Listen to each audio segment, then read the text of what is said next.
A ver, entonces, en la clase pasada dijimos, si tienes una función vectorial,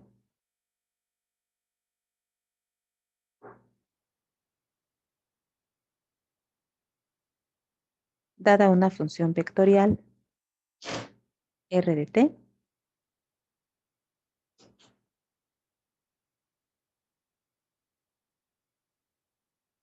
entonces la función vectorial se describe en términos de sus funciones componentes.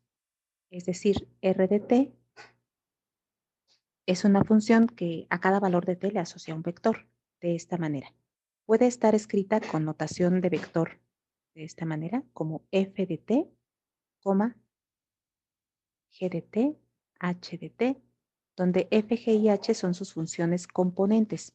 Estas funciones son de una variable real, son de las que conocemos de cálculo 1. Observen que aquí ya no lleva el vector, ¿verdad? Esta sí lleva notación de vector. Cada una de estas son sus componentes, son sus ecuaciones paramétricas.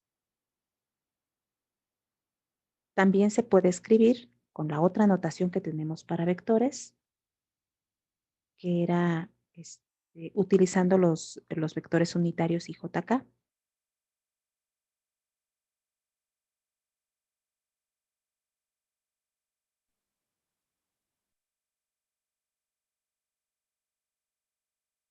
Se puede describir de estas dos maneras. En la clase pasada dijimos, para derivarlas,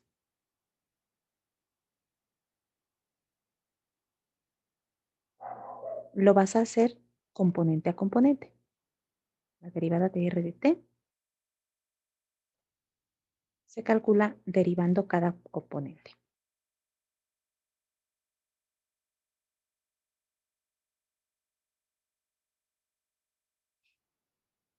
Entonces, no hay mayor problema. No es una nueva forma de derivar.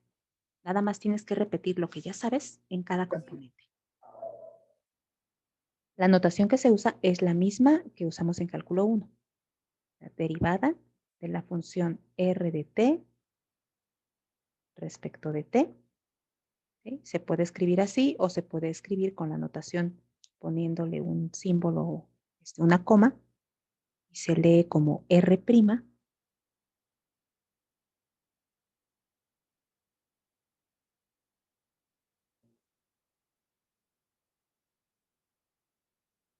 Decimos R', o acá decimos derivada de R de t con respecto a t.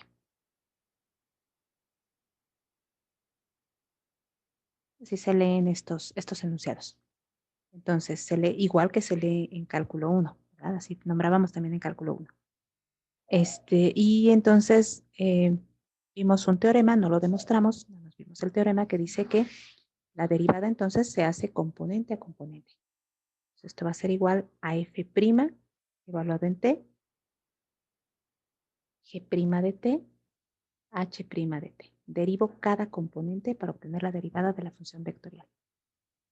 Si uso esta notación de aquí, pues entonces aquí iría la f' por i más g' por j más h' por k.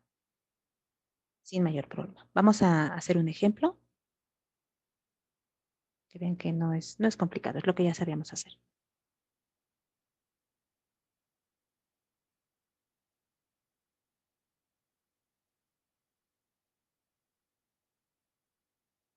Vamos a derivar R de t, que sea igual a poner un polinomio, 3t cuadrada menos 2t más 5, que la otra función sea, por ejemplo, 1 entre raíz de 4t, está saliendo aquí la x, 4t,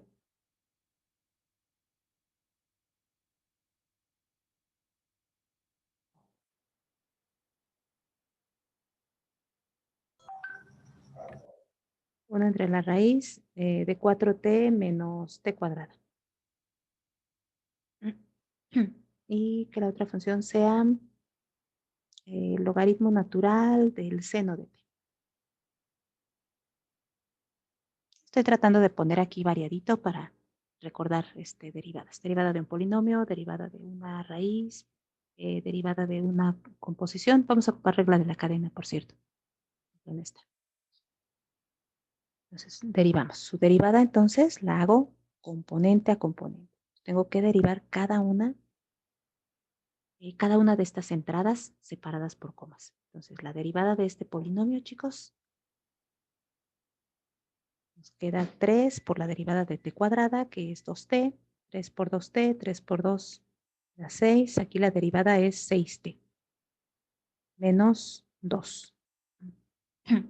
Continuamos con la derivada de esta fracción. En esta fracción me conviene ver a esta raíz como potencia 1/2.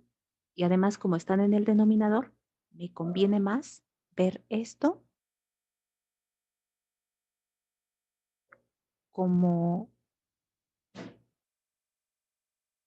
4t menos t cuadrada elevada a la menos 1/2. ¿Sí?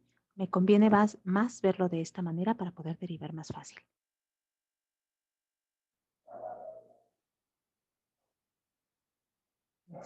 A ver, siguiente. Entonces, vamos a, a derivar esta expresión.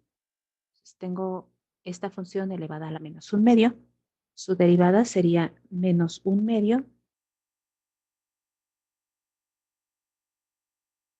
por la función 4t menos t cuadrada elevada a la menos 1/2 menos 1. Y ahora hay que multiplicar por la derivada de esta expresión. Estoy usando regla de la cadena. Por la derivada de 4t menos t cuadrada respecto de t. Todavía no terminamos de derivar. En el siguiente paso haremos esta derivada. Ahora vamos con la última entrada. Tengo logaritmo natural de una función que depende de t. Entonces, para derivar, por regla de la cadena, porque esta es una composición de dos funciones, necesito derivar la última función que se está aplicando. La última función que se está aplicando es la función logaritmo. Entonces la derivamos primero. Me quedaría 1 entre el argumento del logaritmo, que es seno de t, multiplicando a la derivada del seno de t respecto de t. ¿Queda más o menos claro, chicos?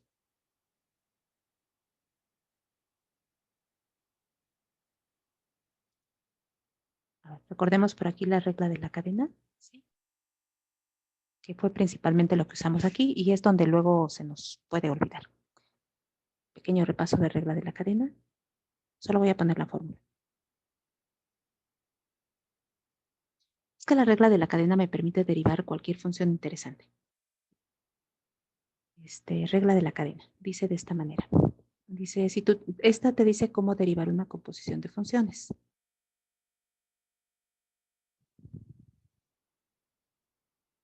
La regla de la cadena dice, para derivar la composición de funciones, así, f compuesta con g, vamos a ponerle en la variable t, quiero derivar una composición de funciones. Entonces, estoy aplicando f en la función g. Esa es la composición. Entonces, la regla de la cadena dice que para derivar eso,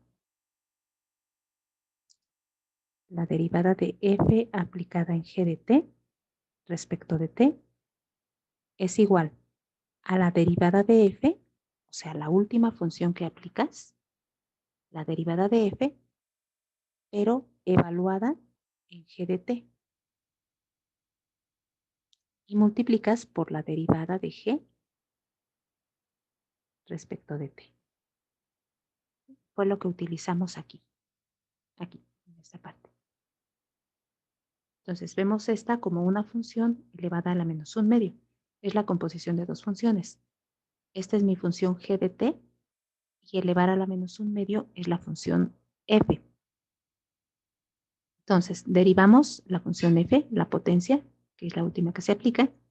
La derivada de una potencia es bajar este exponente como coeficiente, evaluar en tu función, esta de aquí, evaluar en g de t, y al exponente le restas 1. Y hay que multiplicar, como dice aquí, por la derivada de esta función, la derivada de 4t menos t cuadrado. Aquí es exactamente lo mismo. Tengo la composición de dos funciones. Esta es mi función f y seno es la función g. Entonces, derivo la función f, derivo la función logaritmo. Entonces, escribo 1 entre este argumento. Y multiplicamos por la derivada del argumento respecto de t. Regla de la cadena.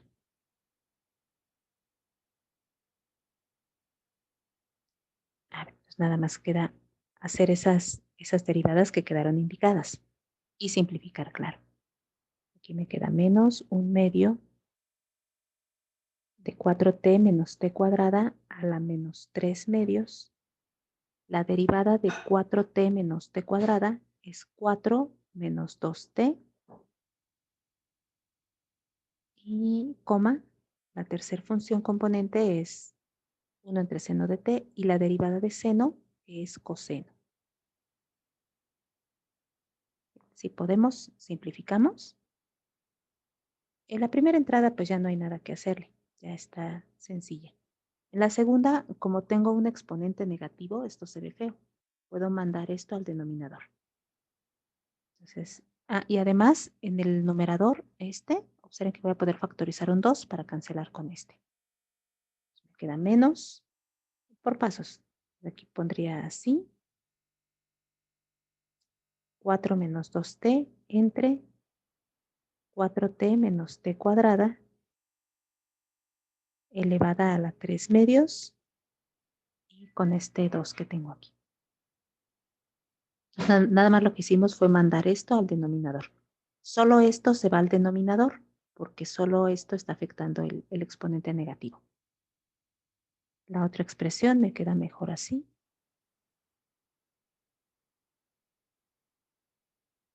Y por último,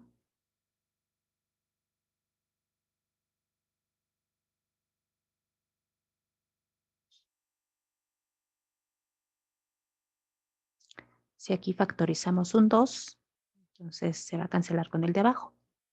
Y arriba me quedaría nada más 2 menos t entre 4t menos t cuadrada elevado a la 3/2. Y coseno entre seno es lo mismo que la función cotangente. Cotangente de t.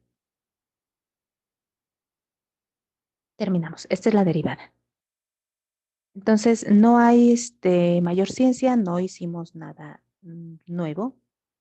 Es lo mismo que ya sabemos de cálculo 1, nada más que lo estamos aplicando 3 veces. ¿Sí? Eso es lo único diferente que hicimos, que ahora lo aplicamos en cada componente.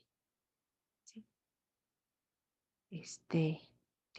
Entonces, pueden aplicar todas las reglas de derivación que se saben de cálculo 1. Se pueden aplicar aquí. La regla de la cadena también aplica, se hace componente a componente. También vamos a integrar componente a componente, eso un poquito más adelante. Aquí, primero. Les recuerdo también, aquí yo no tengo idea de cómo va esta gráfica. La verdad es que pues, me metí ahorita las funciones, puede quedar muy fea. No sé cómo vaya la gráfica. Pueden utilizar un graficador, ver cómo les queda. No sé si se ve bonita o fea esta gráfica. Se podría ver con un graficador. Pero lo que sí es cierto es que esta derivada, al igual que en cálculo 1, cuando lo evalúo en un valor de t, cuando la evalúo para algún t, me va a dar un vector. Ese vector es un vector que es tangente a la curva, ¿sí? Al igual que teníamos en cálculo 1. Entonces, ahí en esa parte la interpretación es parecida. Entonces, no sé en realidad cómo vaya la gráfica, pero si la gráfica tiene alguna curva, ¿sí? Por ejemplo, entonces en cada valor de t, para cada t, este vector, el vector R' es tangente para algún valor de t, vamos a llamarle por ejemplo t1, es un vector que es tangente a la curva, ¿sí? El vector R este de aquí, el que calculo en para sacar estos valores, este vector se puede dibujar aquí. Otro color, este. El vector R es esto. Este no lo dibujo porque no me sirve. De R de T lo que me sirve es el punto final, porque con los puntos finales se va formando esta curva. Por eso este no lo dibujamos, lo general. Sí es cierto que me da estos vectores, estos son mis R de T. Este es R de T1, este es algún R de T2, pero estos no me sirven. De estos vectores lo único que me interesa es su punto final. Con ese punto final se va formando la trayectoria del objeto. Los vectores derivada sí son más interesantes, esos me dan un vector que es tangente a la curva, toca nada más en un punto, pero este me da información de hacia dónde se está moviendo el objeto. También me da la información de que si en este momento cesara la acción sobre esta partícula, cesaran las fuerzas, por ejemplo, que se le están aplicando para que tenga este movimiento, entonces de aquí la partícula seguiría con esta trayectoria. Imagínense una cuerda amarrada a una pelota. Tiene una pelota amarrada con una cuerda, con un hilito. Están dando vueltas, vueltas, vueltas. Entonces de repente se rompe el hilo, ¿sí? Entonces la pelota va a seguir una dirección tangente a la trayectoria que traía en el momento en que se cortó la cuerda. Algo así pasa con esto.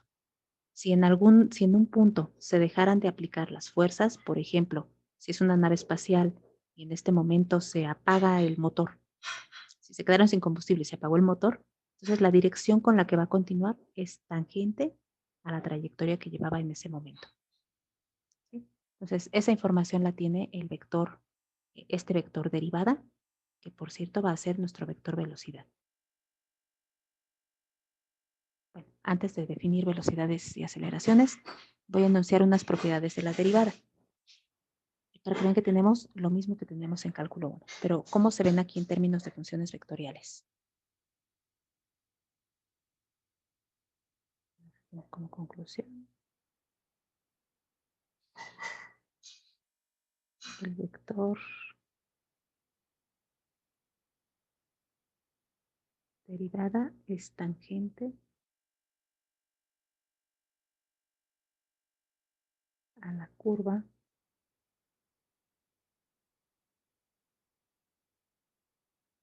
para cada valor de t.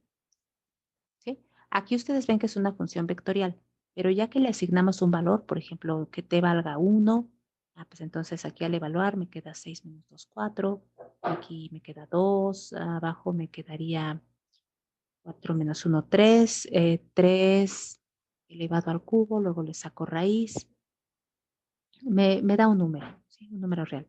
La cotangente de 3 la puedo calcular. Entonces, aquí me da 3 números reales. Ese va a ser un vector. Ese vector es tangente a la curva en el punto correspondiente de la gráfica, el punto correspondiente a t igual a 1, por ejemplo. Y así lo podemos hacer para cada valor de t. Cada valor de t tengo estas rectas que son estos vectores, más bien que son tangentes. Pueden tener distintos tamaños. Tal vez aquí sea un vector pequeñito. Tal vez aquí sea un vector muy grande. El tamaño del vector me va diciendo también qué tan grande es la velocidad. Un vector pequeñito me dice que la velocidad es pequeña. Un vector grande, dejamos a grandes velocidades.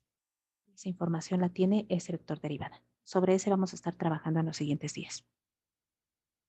Antes, propiedades de la derivada.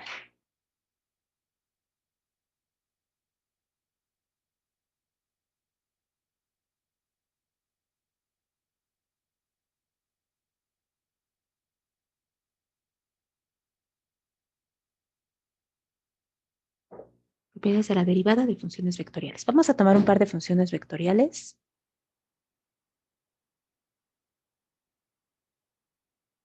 R y vamos a llamarla U. R de T y U de T. aquí, dos funciones vectoriales. También voy a ocupar una función escalar. Vamos a llamarla phi. Es una letra griega que se llama phi. Phi de t se leería ahí. Es el equivalente a la f. Phi de t, esta es una función de las que conozco de cálculo 1.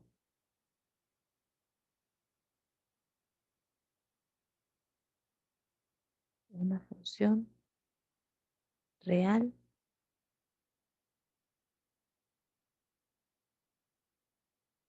de las que conozco de cálculo 1. Como las componentes que estoy nombrando acá. Y también ocupo un escalar. Sí.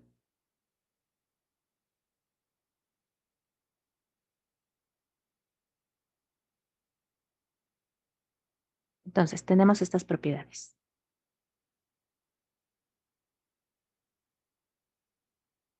Número 1 son las que ya conocemos de cálculo 1, ¿eh? No son algo sorprendente. Si sumo estas dos funciones vectoriales, pues voy a obtener otra función vectorial. Entonces, si derivo esto, la derivada de una suma de funciones es la suma de las derivadas. Misma propiedad que tenemos en cálculo 1. La derivada de una suma es la suma de las derivadas.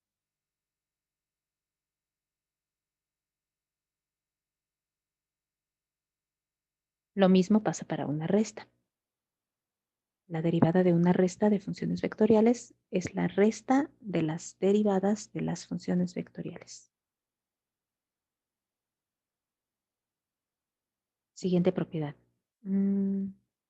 Dice que si derivo, a ver, si multiplico mi función vectorial r de t por una constante, entonces debo de multiplicar cada componente porque esta es multiplicación de un escalar con un vector. Entonces, con lo que vimos de la primera unidad, se multiplica cada componente, ¿verdad? Bueno, si yo derivo esto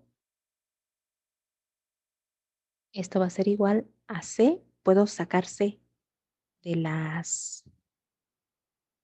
mis ecuaciones paramétricas, de las componentes.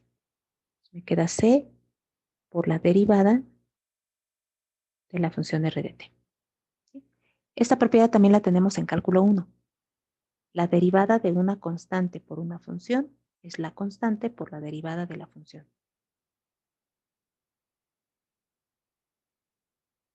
Ahora, puedo multiplicar una función vectorial por una función escalar.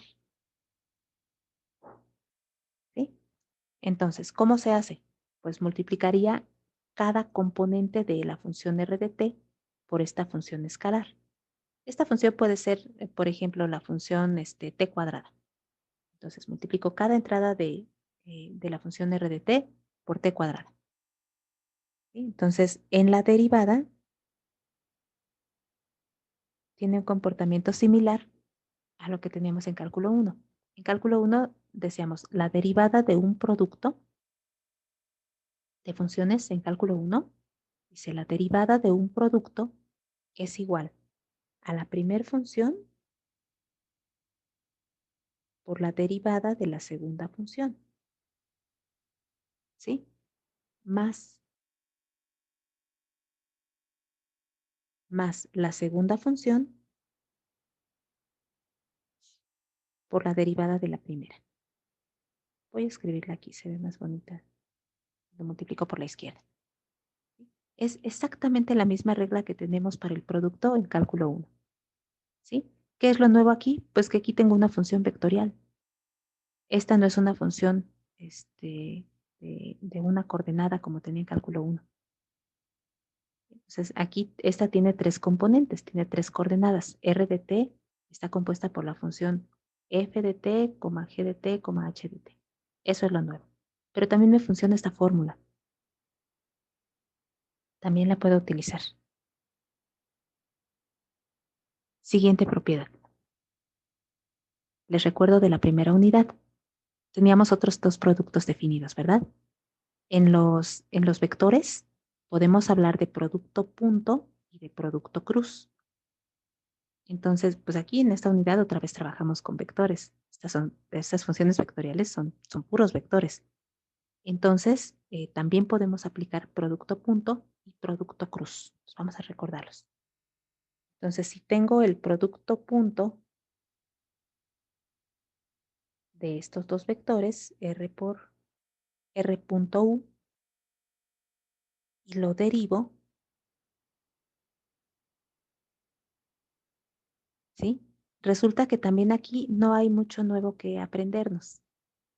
Esta reglita también se aplica. Cuando tengo producto punto, me queda la primer función, producto punto, con la derivada de la segunda función, más la segunda función, producto punto,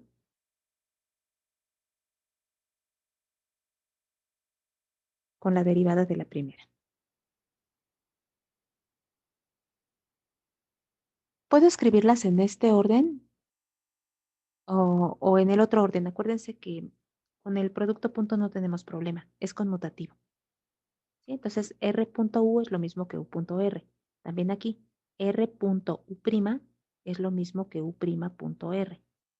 O aquí, R prima punto U es lo mismo que U punto R. Yo los pongo así porque se me hace más fácil memorizarlo.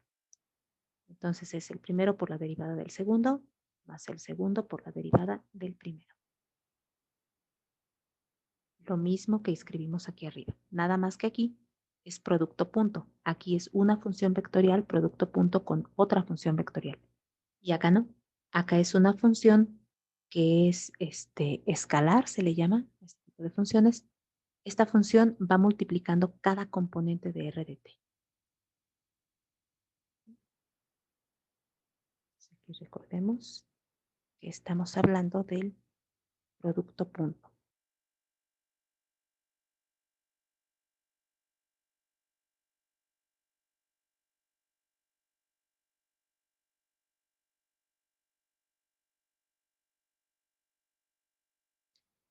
Siguiente propiedad. El producto cruz también cumple con esto. Es decir, si multiplico R, la función vectorial R, producto cruz con la función vectorial U, y calculo su derivada, entonces, aquí sí es muy importante el orden. Acuérdense que el producto cruz no es conmutativo. Al contrario, es anticonmutativo. Entonces es importante el orden. Por eso es que aquí quise dejar este orden, chicos. Primero esta función, luego esta.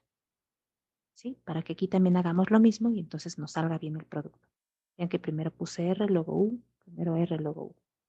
Derivo una, luego la otra. Entonces, aquí aplica exactamente la misma regla. Es la primer función, producto cruz, con la derivada de la segunda función, más la segunda función,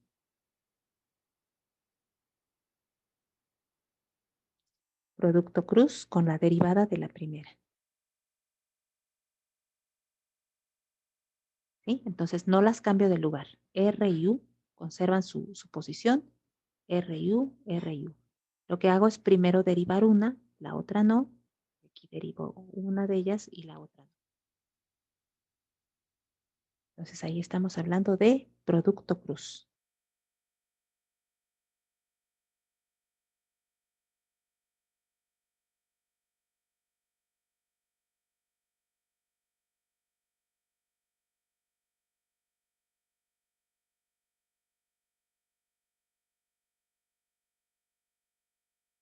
Ahora, otra cosa que puedo hacer de operaciones entre estas funciones, que son vectoriales y esta función que es una función que me da escalares, que me da números reales, otra cosa que puedo hacer es componer de esta manera. Miren, le puedo aplicar R, no a T, sino a phi de T. ¿Sí? También es composición de funciones. Estoy aplicando la función vectorial R en la función phi de T. Imagínense, por ejemplo, que phi de T sea T cuadrada. ¿Sí? Entonces, ¿qué pasa con la derivada?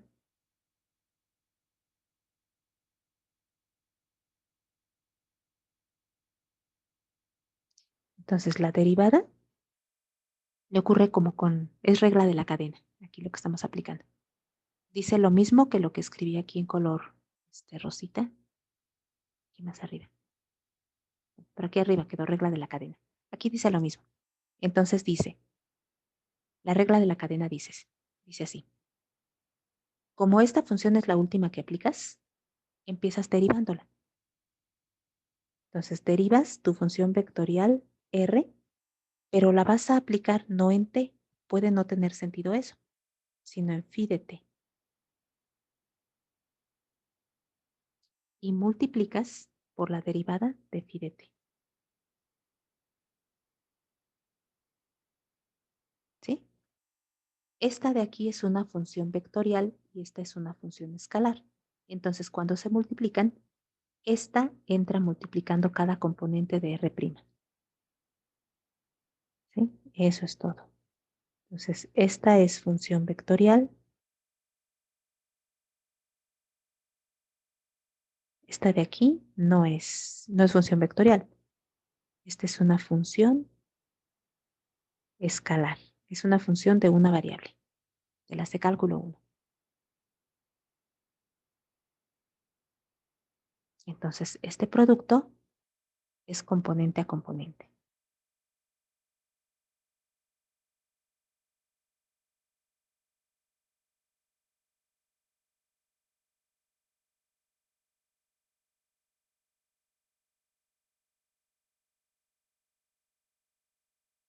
Ese producto se obtiene al multiplicar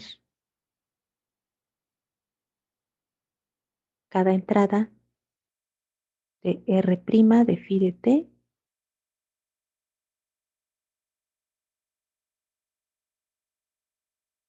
por phi' de T.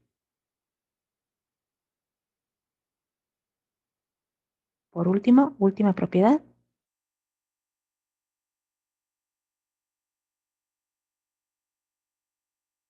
Dice algo curioso esta propiedad. A ver, perdón, en la anterior era regla de la cadena.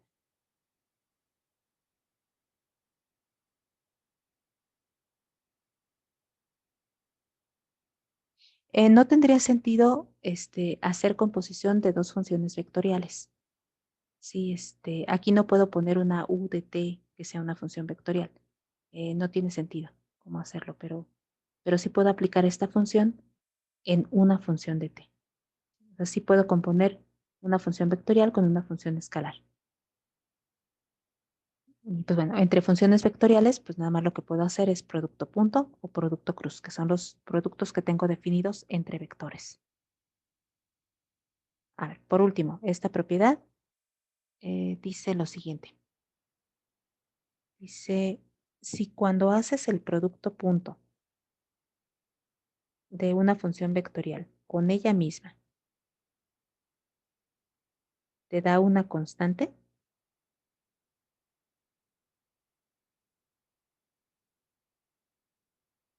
para todo t,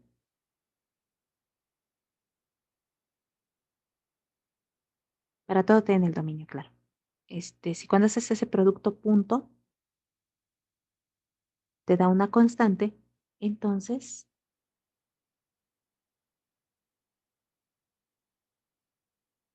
si multiplicas R producto punto, R de t, producto punto con la derivada, te va a dar 0. ¿Sí? Entonces, recordemos un poquito de la primera unidad. ¿Esto qué quiere decir? ¿Qué pasa cuando un producto punto me da 0, chicos? ¿Qué me decía esto en la primera unidad?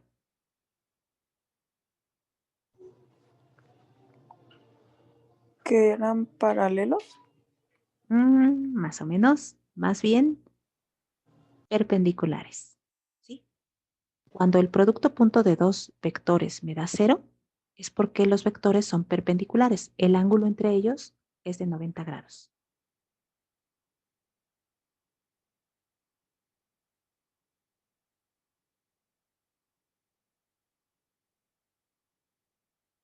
perpendicular a R' de T. ¿Sí? Entonces tengo un dibujo como este. Voy a tener aquí un vector. Por ejemplo, este otro vector. Aquí un ángulo de 90 grados, ¿sí? Tal vez este de aquí abajo sea, que este sea R de T y este de acá R' de T. Pero eso va a pasar en cada uno de los números T.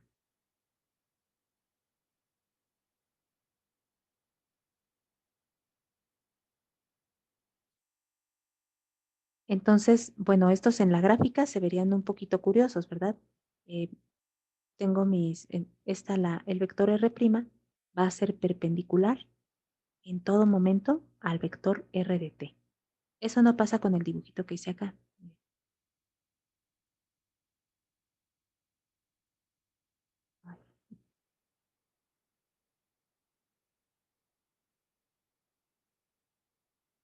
Por ejemplo, vean aquí. Este vector, este es un R de T y este es su R'. Entonces, vean que el ángulo entre ellos no es de 90 grados. Aquí, este es el vector R, este de aquí arriba en color verde es el R', correspondiente a este valor de T, a T igual a 2. Entonces, y así cada uno de ellos, ¿verdad? Por ejemplo, este pareciera así ser perpendicular, pero en general este ángulo no tiene por qué ser un ángulo recto. Entonces, esa propiedad nos dice algo curioso, ¿verdad? O sea, estos vectores que te van dando los puntos de la trayectoria, esos vectores que unen el punto de la trayectoria con el origen, me dice que son perpendiculares a cada uno de sus vectores derivada.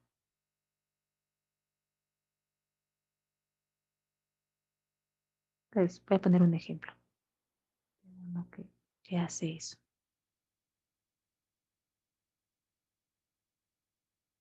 A ver, vamos a hacer un ejemplo de la propiedad 7.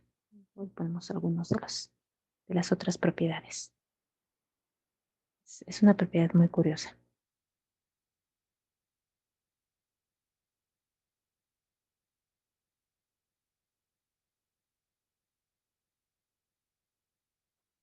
Ejemplo de la propiedad 7. A ver, no tenemos ahorita muchas gráficas conocidas. Por ahí les dije que revisaran una acerca de la hélice circular. A ver, vamos a describir una parecida a ella. No precisamente la que describimos como hélice. Coseno de t, voy a usar esta otra notación, por i, más seno de t por j, más más t por k.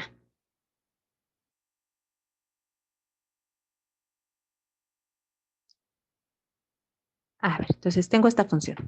Esta es mi función vectorial R de t.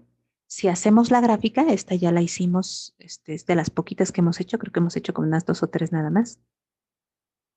La gráfica de esta función va de esta manera. Recuerden que nos apoyamos en un cilindro para visualizarla más fácil.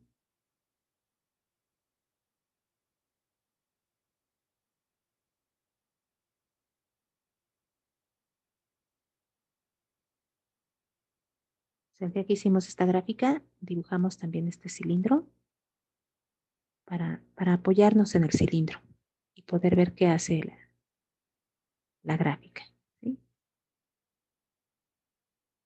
Entonces ahí vimos que esta gráfica, como sus dos primeras componentes cumplen que, recuerden que esta primer componente pues es X, esta segunda componente me da la coordenada y esta la coordenada Z. Entonces, si elevo X al cuadrado y Y al cuadrado, me queda coseno cuadrado de T más seno cuadrado de T, que es 1. Esa es la ecuación de un círculo visto en el plano, x cuadrada más y cuadrada igual a 1, o bien de un cilindro cuando lo veo en 3 dimensiones.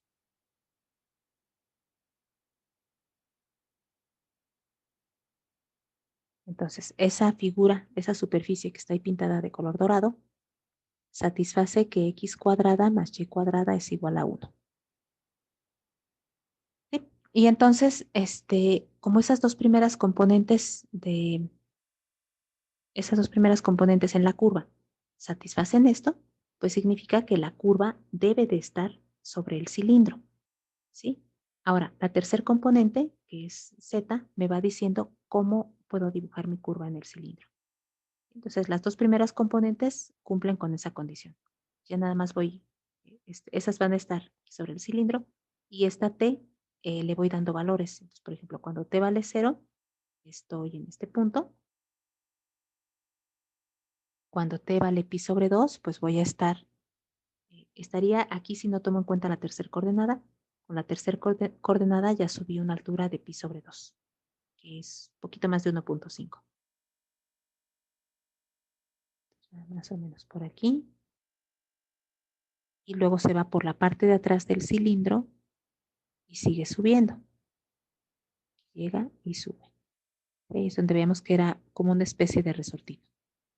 Aquí pinté el cilindro finito para que le viéramos, para que nos imagináramos mejor lo que es, pero ese es un cilindro infinito. O sea, esto se sigue, ¿verdad? Hacia arriba y hacia abajo. Tengo todo este resortito infinito. Ok, entonces digo que esta función vectorial que tiene por gráfica esa curva que está en color rosa, que es como un resorte enrollado en ese cilindro, cumple con esta propiedad, miren. Porque si calculamos su derivada, entonces r' de t, la derivada de coseno es menos el seno, entonces me queda menos el seno de t por i, más la derivada de seno de t es coseno t por j, más la derivada de t, que vale 1 por k, ¿sí? Entonces, bueno, resulta que si hacemos el producto punto, a ver, aquí ocupo este producto punto. Si hacemos este producto punto, no, no, perdón chicos, esta no es, la que ocupo es la derivada. A ver, porque aquí no me da, no es una constante. Vuelvo a derivar. La derivada de esta función, r' es r2'. Entonces vuelvo a derivar.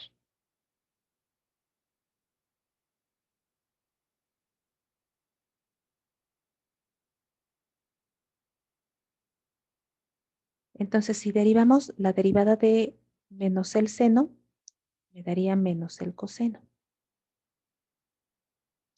La derivada de coseno es menos el seno. Y la derivada de la constante 1 es 0. ¿Sí? Entonces, la segunda derivada es menos coseno de t menos el seno de t.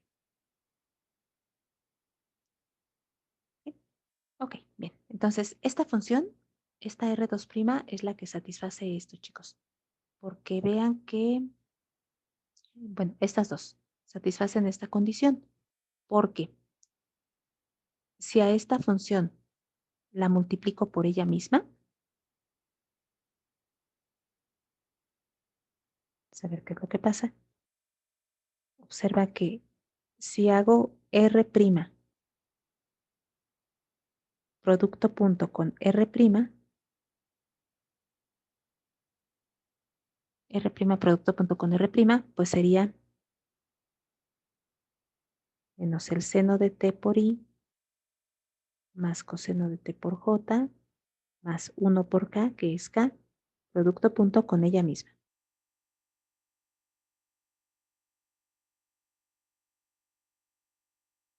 Coseno de t por j.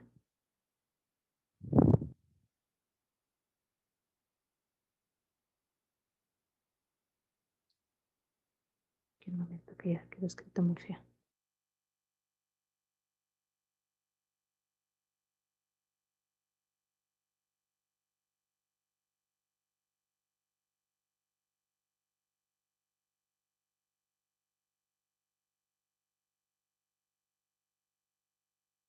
Vamos a hacer el producto punto. Entonces, recordemos, el producto punto es multiplicar componente a componente. Se multiplica este por este. Luego se le suma la multiplicación de este por este, sin tomar en cuenta la i, la j y la k.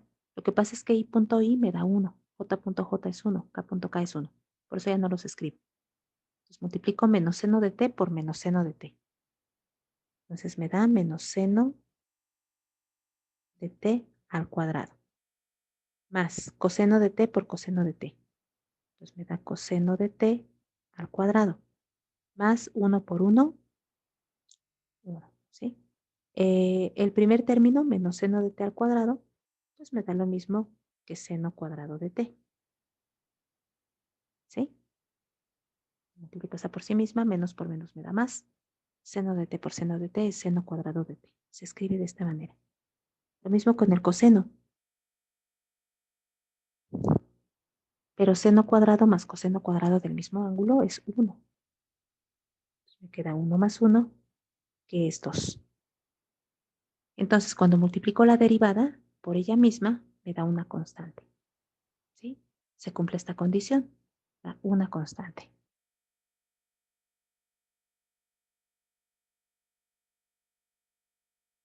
Entonces, por la propiedad número 7, quiere decir que si multiplico esta función, que es R', producto punto con su derivada, me va a dar 0. Maestra, pero creo que en la propiedad no señala que es la derivada, ¿o sí? O también es otra forma. Pues estoy usando esto. Más bien, lo que a lo mejor os puede molestar es que aquí derivé 2 veces, ¿verdad? Llámenle U, entonces. No, me refiero a despuesito de donde puso 7, Ujú. que Sí, puso... Ujú, aquí en esta parte. ujú. Aquí dice que si una función, producto punto con ella misma, te da una constante, entonces cuando multiplicas la función por su derivada, te va a dar 0. ¿Sí? Entonces aquí vimos que R', producto punto con ella misma, me dio una constante. Ah, entonces es lo mismo aunque la otra no esté derivada. Sí, exacto. Le Ah, cambiamos de nombre más bien. Es lo que debí de haber hecho aquí. Por ejemplo, si a esta le llamas U, entonces esta es U'. ¿Sí? Le estamos aplicando esta proposición, esta propiedad, a U. ¿Sí? Ahora sí ya la tengo igualita. U.U te da una constante, entonces U punto su derivada, U', te debe de dar 0. ¿Sí? Y lo podemos comprobar, ¿verdad? O sea, si hacen producto punto de esta con esta, esta por esta función me va a dar seno de t por coseno de t, menos coseno de t por seno de t, me da 0, y 1 por 0 me da 0. Entonces, sí se puede comprobar que esto nos da 0.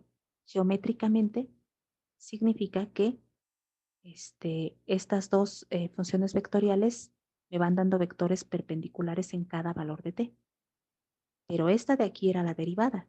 Entonces, la derivada me da vectores que son tangentes a la trayectoria. Estos que están en morado son mis R' o U, como le llamé al final de ahí. Esos R'. Entonces, lo que dice esta propiedad es que su derivada es perpendicular a estos vectores. Ahora, es perpendicular, no me dice si apunta hacia adentro o hacia afuera.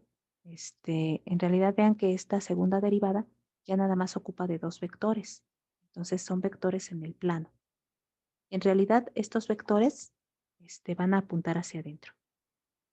Lo vamos a ver un poquito más adelante, este ejemplo.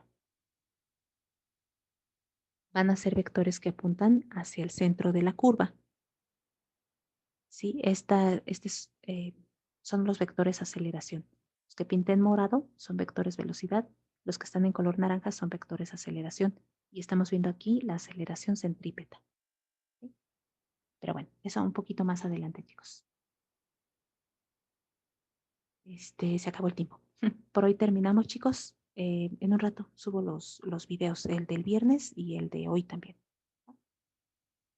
Y continuamos el día de mañana. Gracias, maestra.